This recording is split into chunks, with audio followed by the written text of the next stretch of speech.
Dito sa amin sa bahay. Yan. Ngayon kaulan dito sa amin. Yan.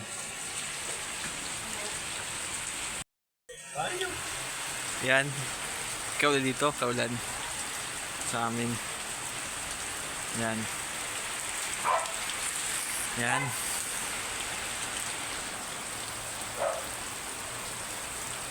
Yan. Mga guys, kita ninyo paano gagawa ng yan ulan, malakas na ulan dito. Yan yung mga tanim namin nadiligan na. Yan.